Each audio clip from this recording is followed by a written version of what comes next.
Hello friends, मैं अनिल वैष्णव स्वागत करता हूं आपका वसंत क्लासेज में। आज की क्लास में हम अध्याय 15 हमारा पर्यावरण इसके ऊपर कुछ महत्वपूर्ण प्रश्नों के ऊपर चर्चा करेंगे, जिनके माध्यमिक शिक्षा बोर्ड में पूछे जाने की भी संभावना है। तो चलिए शुरू करते हैं। पहला प्रश्न है, अजैव अनिम्नीकरणीय पदार्थ के दो उदाहरण लिखिए। तो अजैव निम्नीकरणीय पदार्थ किसे कहेंगे? यानी कि वे पदार्थ जो जैविक प्रक्रम द्वारा अपघटित नहीं होते हो, तो उन्हें हम क्या कहेंगे? अजैव निम्नीकरणीय पदार्थ। और वो पदार्थ कौन से होते हैं? जैसे कि एल्यूमिनियम के डिब्बे,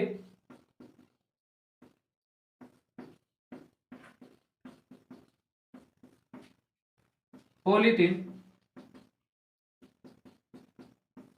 प्लास्टिक। तो ये क्या होता है? इनको यानी कि जैविक प्रक्रम द्वारा अपघटित नहीं किया जा सकता है। तो ये पदार्थ हो गए अजैव निम्नीकरणीय पदार्थ। फिर दूसरा क्वेश्चन है, वायुमंडल में ओजोन परत की तीव्रता से गिरावट का मुख्य कारक क्या है? तो वो कौन होगा? क्लोरोफ्लोरोकार्बन।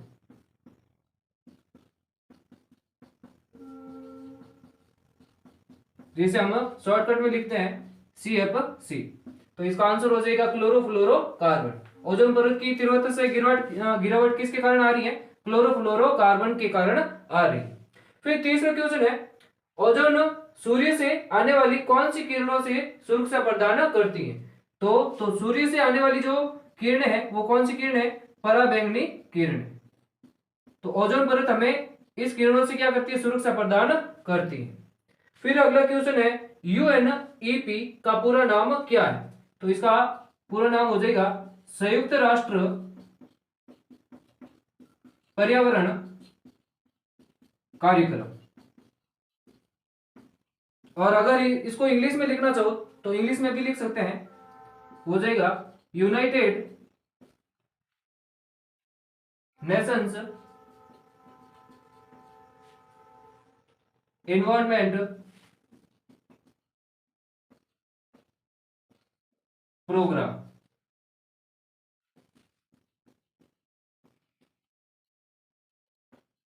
ये हो जाएगी इसकी फुल फॉर्म।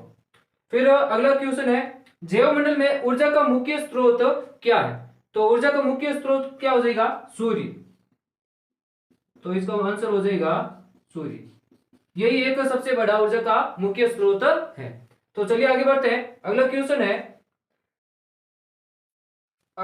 है, कोसी स्तर को दर्शाने वाले पिरामिड का आरेख बनाइए। तो हमें यहाँ पर क्या करना है? एक आरेख बनाना है, कोसी स्तर का आरेख बनाना है। तो आरेख क्या हो जाएगा? सबसे पहले उत्पादक उत्पादक को कौन ग्रहण करता है?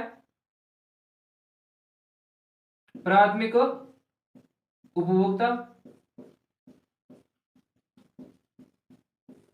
और प्राथमिक को कौन ग्रहण करता है? द्वितीयक उपभोक्ता। और द्वितीय को कौन ग्रहण करता है? तृतीयक उपभोक्ता।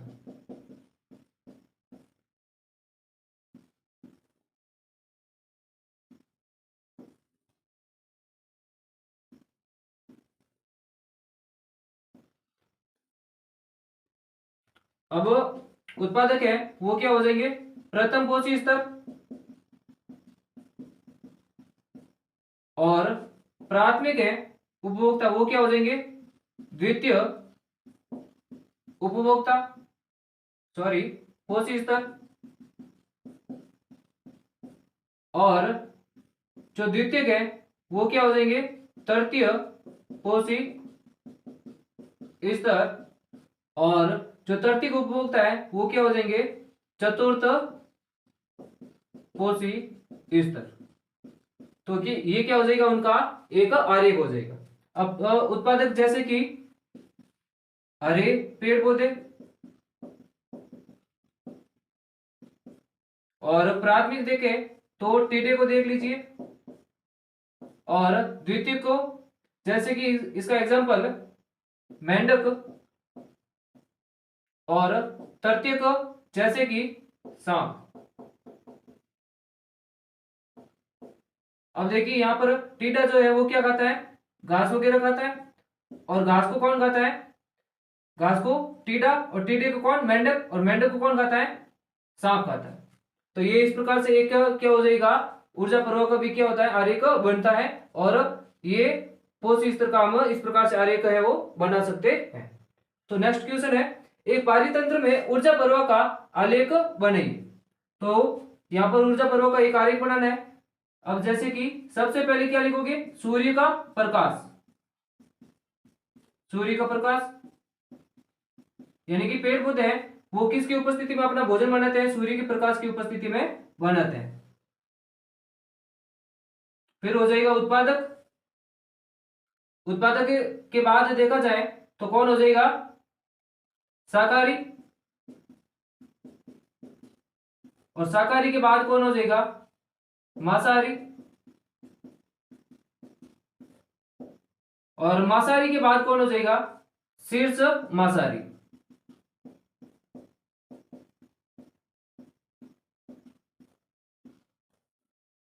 ये क्या हो जाएगा, उनका ऊर्जा प्रवाह का आरेख हो जाएगा। यानी कि सूर्य का प्रकाश है, अब उत्पादक को ऊर्जा कहां से मिल रही है, सूर्य के प्रकाश की उपस्थिति में। और शाकाहारी को ऊर्जा कहां से मिल रही है, उत्पादक से मिल रही है। मांसाहारी को ऊर्जा कहां से मिल रही है, शाकाहारी से मिल रही है। और जो शीर्ष मांसाहारी होते हैं उनको ऊर्जा कहां से मिल रही है, इन मांसाहारी जंतुओं से मिल रही है। तो इस प्रकार से ऊर्जा का क्या हो रहा है, एक दूसरे से रूपांतरण हो रहा है। तो ये दोनों क्वेश्चन आपको अच्छी तरीके से समझ में आए होंगे। चलिए आगे बढ़ते हैं। चलिए अगला क्वेश्चन है, उत्पादक किसे कहते हैं। तो हरे पेड़ पौधे क्या होता है कि वो प्रकाश संश्लेषण प्रक्रिया से यानी कि सूर्य के प्रकाश तथा क्लोरोफिल की उपस्थिति में अकार्बनिक पदार्थ जैसे कि जल है और कार्बन डाइऑक्साइड गैस है, तो इसकी उपस्थिति में क्या करते हैं, वो ऊर्जा का निर्माण करते हैं। तो वो क्या करते हैं, उन्हें हम क्या कहेंगे, उत्पादक कहेंगे। तो इसका आंसर लिखिएगा, वे हरे पेड़ पौधे, वे हरे पेड़ पौधे जो प्रकाश संश्लेषण प्रक्रिया से सूर्य के प्रकाश तथा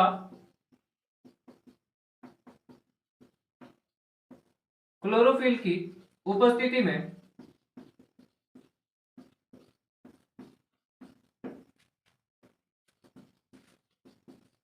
अकार्बनिक पदार्थों से कार्बनिक पदार्थों का निर्माण कर सकते हैं, उन्हें उत्पादक कहते हैं। अगर इसकी अभिक्रिया लिखनी चाहो तो आप अभिक्रिया भी लिख सकते हैं, जैसे कि कार्बन डाइऑक्साइड गैस, जल, और किसकी उपस्थिति में हो रहा है, सूर्य के प्रकाश की उपस्थिति में यानी कि प्रकाश संश्लेषण। और पत्तियों में क्या पाया जाता है, क्लोरोफिल, और इनके द्वारा ये क्या है, अकार्बनिक पदार्थ है, और इनसे क्या बन रहा है, कार्बनिक पदार्थ बन रहा है, जैसे कि ग्लूकोज, जल, और साथ में ऊर्जा। यानी कि ये परिभाषा क्या बोल रही है, वे हरे पेड़ पौधे जो प्रकाश संश्लेषण प्रक्रिया से सूर्य के प्रकाश तथा क्लोरोफिल की उपस्थिति में अकार्बनिक पदार्थों से, अकार्बनिक पदार्थ, कार्बन डाइऑक्साइड गैस क्या है, अकार्बनिक पदार्थ है, और ये जल भी क्या है, अकार्बनिक पदार्थ है। तो अकार्बनिक पदार्थों से किसका निर्माण हो रहा है, कार्बनिक पदार्थों का निर्माण हो रहा है। यानी कि कार्बनिक पदार्थों का निर्माण कर सकते हैं तो उन्हें हम क्या कहेंगे, उत्पादक। क्लियर है। फिर अगला क्वेश्चन है, आहार श्रृंखला का उदाहरण लिखिए। तो आहार श्रृंखला का उदाहरण तो पहला लिख दीजिएगा, हरे पेड़ पौधे, इनको कौन ग्रहण कर सकता है, हिरण, और हिरण को कौन, शेर। तो ये क्या है, आहार श्रृंखला का उदाहरण है। और लिखना चाहो तो और भी लिख सकते हो, जैसे कि घास है, तो घास को कौन खाता है, टिड्डा, और टिड्डे को कौन खाता है, मेंढक, मेंढक को कौन खाता है, सांप, और सांप को कौन खाता है, गिद्ध। तो ये भी क्या है, एक आहार श्रृंखला का उदाहरण है। इनमें से कोई एक आप लिख दीजिएगा। फिर है अगला क्वेश्चन, जैव आवर्धन क्या है। अब आहार श्रृंखला में क्या होता है कि जीव एक दूसरे का क्या करते हैं, भक्षण करते हैं। तो उनके भक्षण के दौरान क्या होता है, कुछ हानिकारक जो रासायनिक पदार्थ होते हैं वो एक जीव से दूसरे जीव में रूपांतरित हो रहे हैं, तो उन्हें हम क्या कहेंगे, जैव आवर्धन। तो इसकी डेफिनेशन हो जाएगी, आहार श्रृंखला में, आहार श्रृंखला में जीव एक दूसरे का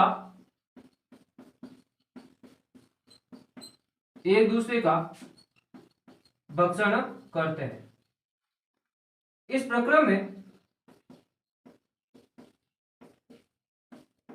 प्रक्रम में कुछ हानिकारक रासायनिक पदार्थों का रूपांतरण एक जीव से दूसरे जीव में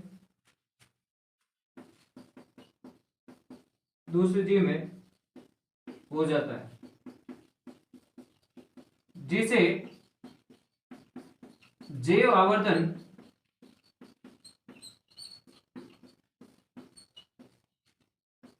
कहते हैं।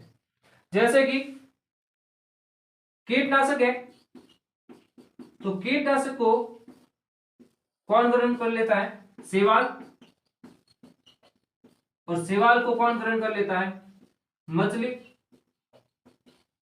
तो इस प्रकार से आहार श्रृंखला में क्या हो रहा है कि कुछ हानिकारक पदार्थ होते हैं, जैसे कीटनाशक है, तो उनका स्थानांतरण किस में हो रहा है, शैवाल में, और शैवाल से किस में हो रहा है, मछली में।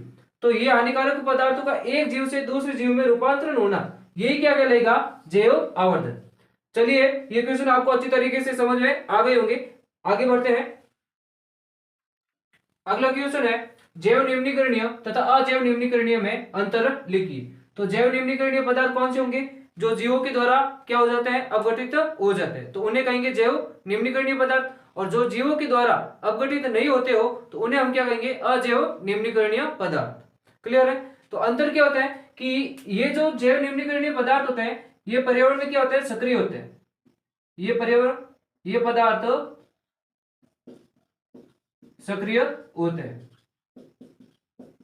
यानी कि इनका जीवों के द्वारा क्या हो जाता है, अपघटित हो जाते हैं, तो ये क्या पर्यावरण में सक्रिय होते हैं। और अजैव का देखा जाए तो ये क्या होता है, ये अक्रिय होते हैं।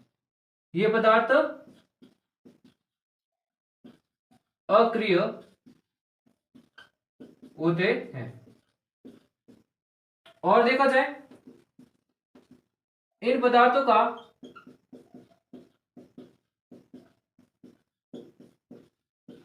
अपघटन होता है,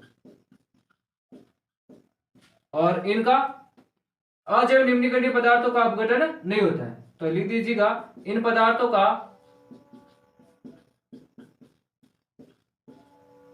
अपघटन, यानी कि जीवों के द्वारा अपघटन नहीं होता है, नहीं होता है, और ये पर्यावरण को क्षति नहीं पहुंचाते। तो इसका लिख दीजिएगा, ये पदार्थ पर्यावरण को नुकसान या क्षति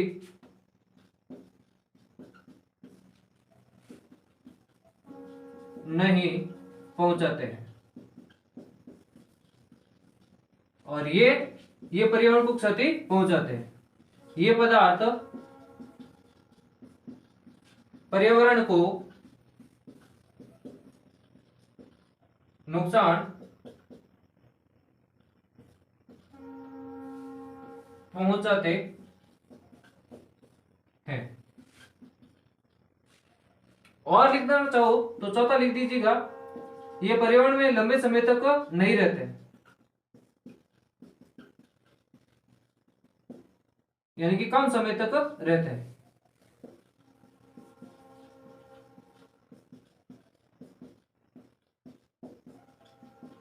और इनकी बात की जाए अजैव निम्नीकरणीय पदार्थों की, तो ये पर्यावरण में लंबे समय तक रहते हैं। उदाहरण लिखना चाहो तो इनका उदाहरण क्या हो जाएगा? सड़ी गली, सड़े गले पदार्थ, कोई भी जैसे कि साग सब्जियां हैं, पत्तियां हैं। और इनका देखा जाए उदाहरण तो धातु से कोई भी बनी वस्तु होती है, धातु से बनी वस्तुएं, और जैसे कि पॉलीथीन, तो इनका जीवों के द्वारा अपघटन नहीं होता है। तो ये हो जाएंगे इनके उदाहरण। ठीक, तो अगला क्वेश्चन है, खाद्य श्रृंखला किसे कहते हैं? उदाहरण सहित समझाइए। तो खाद्य श्रृंखला किसे कहेंगे? यानी कि ऐसी जीवों की ऐसी श्रृंखला जिसमें खाने और खाए जाने की जो प्रक्रिया होती है वो चलती रहती है, और उनके दौरान क्या होता है? ऊर्जा का प्रवाह होता है। एक जीव से दूसरे जीव में ऊर्जा का क्या होता रहता है? प्रवाह होता रहता है। तो ऐसी श्रृंखला को हम क्या कहेंगे? खाद्य श्रृंखला। तो इसकी डेफिनेशन हो जाएगी, जीवों की ऐसी श्रृंखला जिसमें खाएं एवं खाने जाने की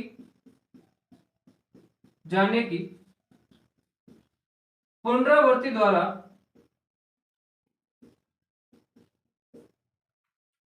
द्वारा ऊर्जा का प्रवाह होता है।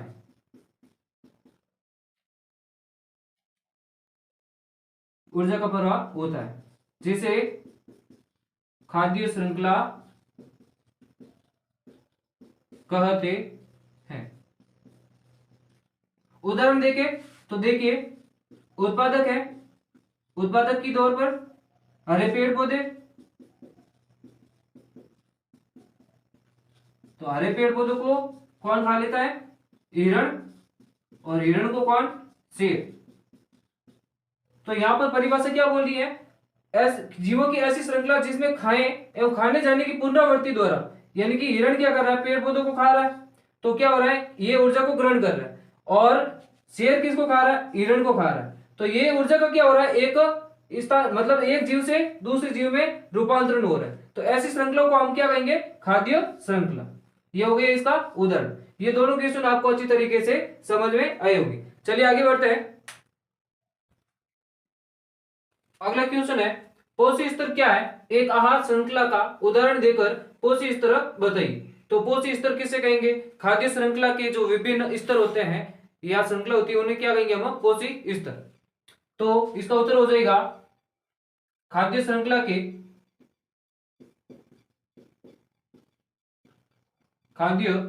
के विभिन्न चरणों या स्तरों को पोषी स्तर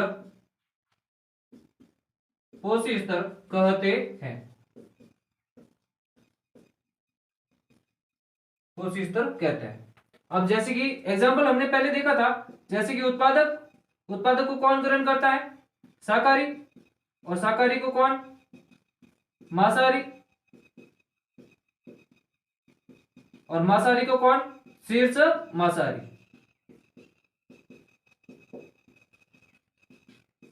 अब उत्पादक क्या होगा?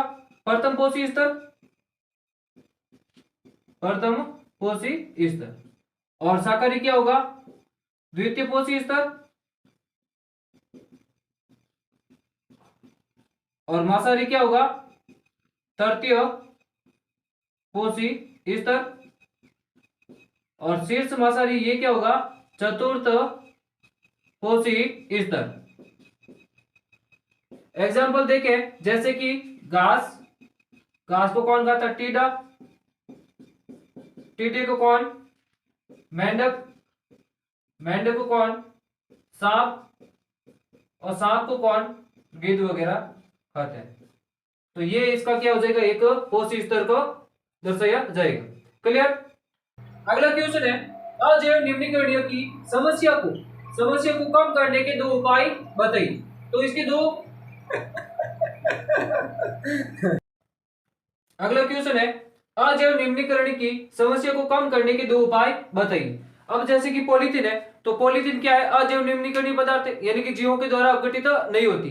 तो पॉलीथीन की जगह हमें क्या करना चाहिए, इसकी वजह से होता क्या है कि जो नाली वगैरह होती है वो अवरुद्ध हो जाती है, यानी कि गंदा जल है वो एक जगह जमा होना शुरू हो जाता है। तो इसकी जगह हम क्या करें कि हम कपड़े की अगर थैली यूज में करें तो ये इस प्रकार की समस्या उत्पन्न नहीं होगी। और देखा जाए जैसे कि खेतों में हम क्या करते हैं, उर्वरकों का उपयोग करते हैं। तो उर्वरकों की जगह हम अगर ये प्राकृतिक खाद है, ये अब जो जीवों के द्वारा अपशिष्ट पदार्थ होते हैं उनके द्वारा जो खाद बनती है, अगर उनका उपयोग करें तो ये समस्या हमें उत्पन्न नहीं होगी।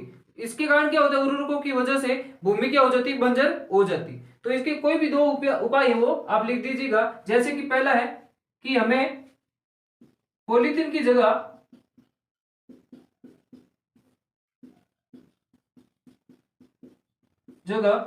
कपड़े की थैलियों का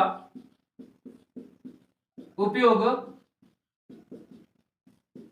करना चाहिए।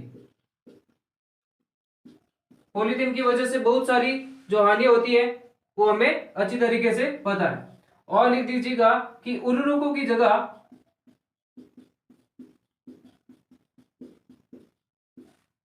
प्राकृतिक खाद का उपयोग करना चाहिए। तो ये दो उपाय हैं, आप अच्छी तरीके से लिख दीजिएगा। चलिए आगे बढ़ते हैं। चलिए अगला क्वेश्चन है, पालितंत्र में अपमार्जक के कार्य व उदाहरण लिखिए।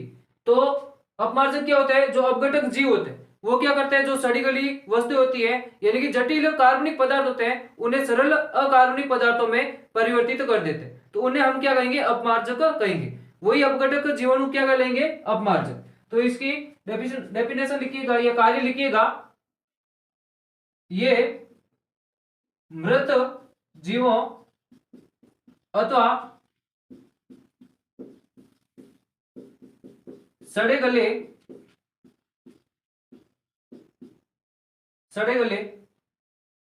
पदार्थों के जटिल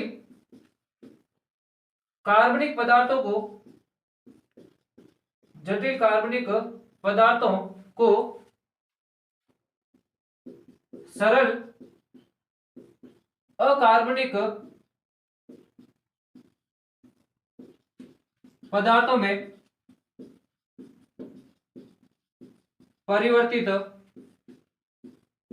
कर देते हैं, जिन्हें अपमार्जक कहते हैं। उदाहरण जैसे कि अपघटक जीवाणु, कवक आदि, ये हो जाएंगे इसके उदाहरण। अगला क्वेश्चन है, कचरा निपटान की समस्या को कम करने के दो उपाय लिखिए। तो कचरा निपटान की दो उपाय जैसे कि जैव निम्नीकरणीय पदार्थ होते हैं और जैव निम्नीकरणीय पदार्थ होते हैं, इनके जो अपशिष्ट पदार्थ होते हैं उनको क्या करना चाहिए, अलग अलग करके हमें समाप्त करना चाहिए। तो ये क्या हो जाएगा, एक उपाय हो जाएगा। चलिए लिखिएगा, जैव निम्नीकरणीय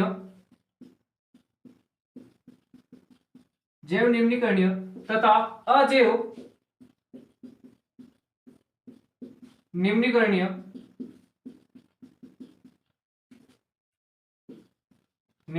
अवशिष्ट पदार्थों को अलग अलग करके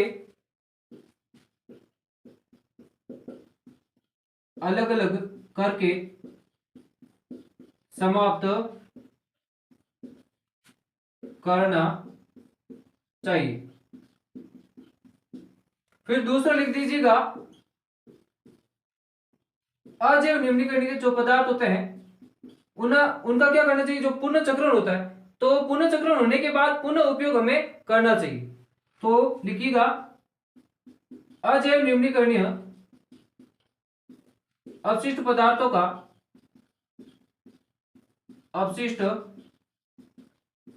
का पुनः चक्रण होने के बाद पुनः चक्रण होने के बाद पुनः उपयोग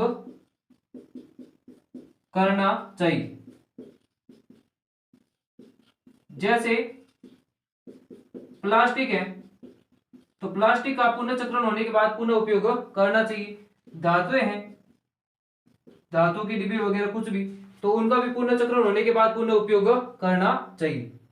ठीक, तो ये यानी कि जैव निम्नीकरणीय तथा अजैव निम्नीकरणीय पदार्थ अपशिष्ट पदार्थों को क्या करना चाहिए, अलग अलग करके समाप्त करना चाहिए। फिर दूसरा, अजैव निम्नीकरणीय पदार्थ अपशिष्ट पदार्थ होते हैं तो पुनः चक्रण होने के बाद उनका क्या करना चाहिए, हमें पुनः उपयोग करना चाहिए। तो इस प्रकार से ये प्रश्न समाप्त होते हैं। तो आज की क्लास यहीं पर समाप्त करते हैं, मिलते हैं नेक्स्ट क्लास में। तब तक हमारे साथ बने रहिए, हमारे चैनल को सब्सक्राइब करें, लाइक करें, शेयर करें। धन्यवाद, जय हिंद।